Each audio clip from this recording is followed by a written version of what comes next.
இன்றைக்கும் கூட சத்திய போதனை வழியாக இயேசு கிறிஸ்துவின் இரத்தம் பார்ப்போம். வசனத்தை கொல்கதா மேட்டிலுள்ள கல்வாரி மலையில் இருக்கும் கிறிஸ்துவின் சிலுவையில் வந்து நிற்கிறேன்.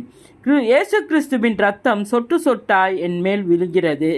முள்முடி சூட்டப்பட்ட கிறிஸ்துவின் சிரசில் இருந்து வழிகிற இரத்தம் என்னுடைய சிரசில் விழுகிறது.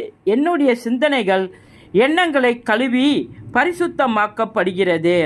என்னில் அன்பு கூர்ந்து சாபமான முள்முடியை தலைமையிலே சுமந்து எனக்காக சிலுவையிலே அவர் சாபமானபடியால் சகல சாபங்களிலிருந்தும் நான் விடுதலையாக்கப்பட்டிருக்கிறேன்.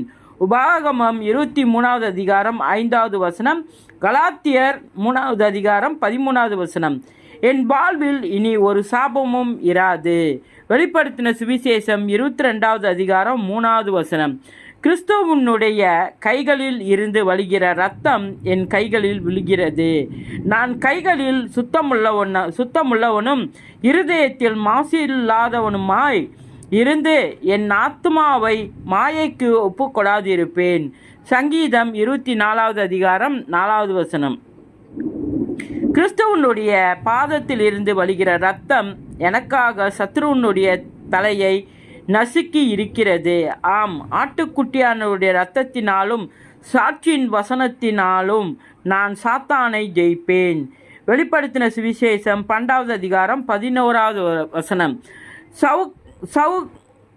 சவுக்கால் அடிக்கப்பட்டு நொறுக்கப்பட்டு கிறிஸ்துவின் சரீரம் முழுவதிலிருந்து வழிகிற இரத்தம் என்னை கழுவுகிறது, சுத்திகரிக்கிறது, நீதிமான் ஆக்குகிறது, பரிசுத்தவானாய் நிலை நிறுத்துகிறது.